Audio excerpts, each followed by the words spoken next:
क्या आपने कभी सोचा है कि संविधान असल में है क्या? हम अक्सर इसे एक बहुत ही मोटी, जटिल और स्थिर सी किताब मान लेते हैं, है ना? लेकिन असल में ये एक जीवंत दस्तावेज है, बिल्कुल हमारे और आपके तरह, जो सांस लेता है और समय के साथ इवॉल्व होता है। आज के इस एक्सप्लेनर में हम कागज पर लिखे उन शब्दों को डिकोड करेंगे, जो असल में हमारी रोजमर्रा की आज़ादी और अधिकारों की सबसे बड़ी ढाल हैं, यानी अनुच्छेद 20, 21 और 21A। हम डिफेंसिव राइट्स से लेकर जीवन और शिक्षा के एकदम वाइब्रेंट अधिकारों तक का सफर तय करने वाले हैं। तो चलिए इस दिलचस्प सफर की शुरुआत करते हैं। आज का हमारा रोड मैप बहुत ही क्लियर है।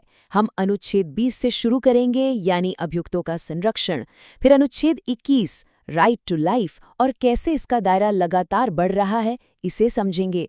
उसके बाद बात करेंगे इसके एकदम नए डायमेंशंस की, और आखिर में अनुच्छेद 21A यानी शिक्षा के अधिकार को देखेंगे। ये सारे आर्टिकल्स एक के बाद एक जुड़कर हमारे फंडामेंटल राइट्स की एक बहुत ही मजबूत नींव तैयार करते हैं। शुरुआत करते हैं हमारे पहले पड़ाव से, अनुच्छेद 20। ये एक ऐसी अहम ढाल है जो नागरिकों को राज्य की किसी भी मनमानी या अनफेयर पनिशमेंट से बचाती है। क्योंकि भाई, जब अपराध और सजा की बात हो तो नियम एकदम साफ और निष्पक्ष होने चाहिए, राइट? अब देखिए, ये कानूनी भाषा सुनने में थोड़ी भारी लगती है, लेकिन इसे समझना बहुत आसान है। इसके 3 बेसिक पिलर्स हैं। पहला, एक्स पोस्ट फैक्टो, मतलब कोई भी नया कानून पिछली तारीख से लागू करके आपको सजा नहीं दी जा सकती। दूसरा है डबल जेपडी, यानी एक ही गलती के लिए किसी को भी 2 बार सजा नहीं मिल सकती। और तीसरा, सेल्फ इंक्रिमिनेशन, यानी कोई भी एजेंसी आपको खुद अपने ही खिलाफ गवाही देने के लिए मजबूर नहीं कर सकती। बस यही 3 सिद्धांत एक फेयर जस्टिस सिस्टम की रीढ़ हैं। इसे एक बहुत ही पावरफुल उदाहरण से समझते हैं। आपको निर्भया केस तो याद ही होगा। उस वक्त एक मुजरिम 17 साल का था, जो कानून की नज़रों में जुवेनाइल यानी बाल अपराधी था। उस समय के कानून के हिसाब से उसे फांसी नहीं दी जा सकती थी। बाद में भले ही कानून सख्त कर दिए गए हों, लेकिन जैसा कि मैंने बताया, क्रिमिनल कानून हमेशा जिस दिन बनते हैं उसी दिन से आगे की तरफ लागू होते हैं, वे पीछे मुड़कर नहीं चलते। इसीलिए उस समय लागू कानून के अनुसार ही फैसला लिया गया। ये एग्जाम्पल एक्स पोस्ट फैक्टो के कॉन्सेप्ट को बिल्कुल क्रिस्टल क्लियर कर देता है। चलिए अब आगे बढ़ते हैं और भारतीय संविधान के बिल्कुल दिल की बात करते हैं। अनुच्छेद 21 यानी जीवन और व्यक्तिगत स्वतंत्रता का अधिकार।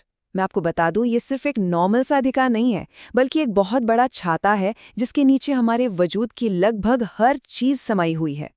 और इसका जो इवोल्यूशन हुआ है ना, वो सच में बहुत दिलचस्प है।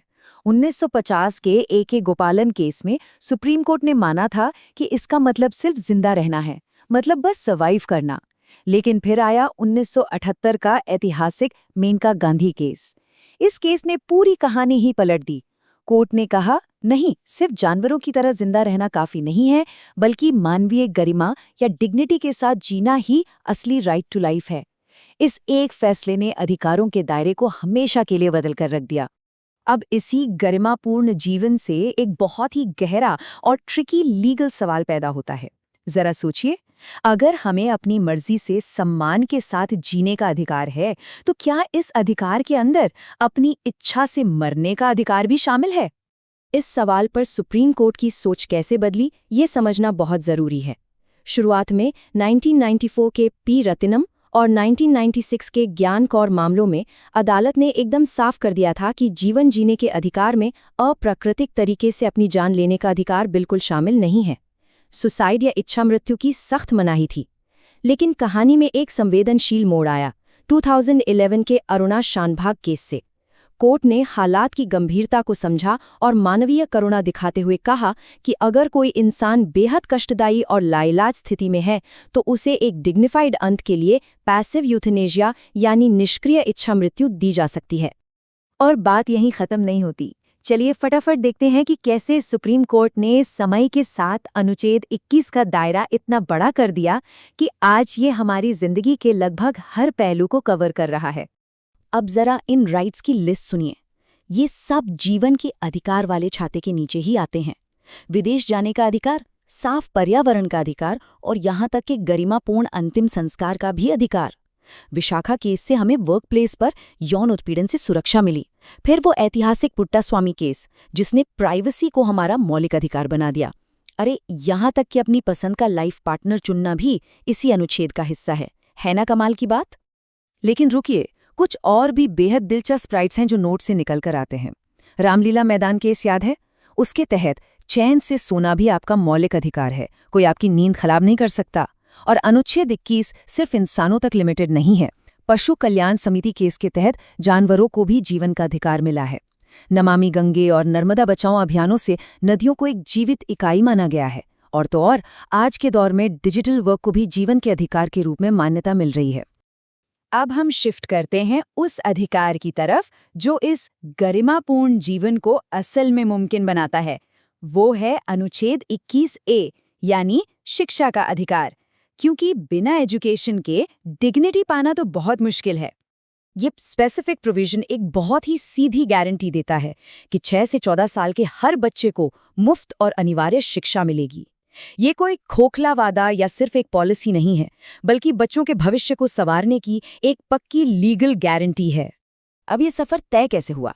देखिए, 2002 में आया 86वां संविधान संशोधन, जिसने शिक्षा को एक सरकारी पॉलिसी से उठाकर सीधे मौलिक अधिकारों में डाल दिया। इसके बाद इसे जमीन पर उतारने के लिए 2009 में राइट टू एजुकेशन या RTA एक्ट पास हुआ और फाइनली 1 अप्रैल 2010 से इसे पूरे देश में लागू कर दिया गया। ये टाइमलाइन दिखाती है कि हमने शिक्षा के क्षेत्र में कितना लंबा और अहम सफर तय किया है। और आज की डेट में इस अधिकार को और भी मॉडर्न बना दिया गया है न्यू एजुकेशन पॉलिसी 2020 के जरिए। इसका जो 5+3+3+4 का स्ट्रक्चर है, वो बहुत ही प्रैक्टिकल है। पहले 5 साल फाउंडेशन के, यानी नर्सरी से क्लास 2 तक, फिर अगले 3 साल प्रेपरेटरी क्लास 3 से 5, फिर 3 साल मिडिल स्टेज क्लास 6 से 8 और आखिरी 4 साल सेकेंडरी स्टेज के लिए, यानी 9वीं से 12वीं तक। ये शिक्षा के अधिकार का एकदम मॉडर्न एप्लीकेशन है। लेकिन आपको पता है, इस पूरे मॉडर्न स्ट्रक्चर का एक ऐतिहासिक लीगल बेस है। वो था Unnikrishnan versus state of Karnataka का मशहूर केस। इसी केस ने सबसे पहले अदालतों को यह सोचने पर मजबूर किया कि एजुकेशन कोई लग्जरी नहीं है, बल्कि जीने के लिए एक बुनियादी जरूरत है, जिसे मौलिक अधिकारों का हिस्सा होना ही चाहिए। इसी विजन ने आज की शिक्षा नीति की नींव रखी थी। तो अंत में एक सोचने वाली बात, जब 1950 में A.K. गोपालन केस हुआ था, तब क्या किसी ने सपने में भी सोचा था कि एक दिन इंटरनेट या डिजिटल वर्क, जैसा कि 2024 के मोहित जैन केस में देखा गया, राइट टू लाइफ का हिस्सा बन जाएगा? बिल्कुल नहीं। और यही बात सबसे ज्यादा एक्साइटिंग है कि हमारा संविधान रुका हुआ नहीं है, ये एक जीवित इकाई है। जिस स्पीड से टेक्नोलॉजी और हमारी सोसाइटी बदल रही है, आपको क्या लगता है, क्या आने वाले समय में AI से सुरक्षा या डिजिटल स्पेस में प्राइवेसी भी इस 21 नंबर के छाते के नीचे आएंगे? इस सवाल के साथ मैं आपको छोड़ जाता हूं।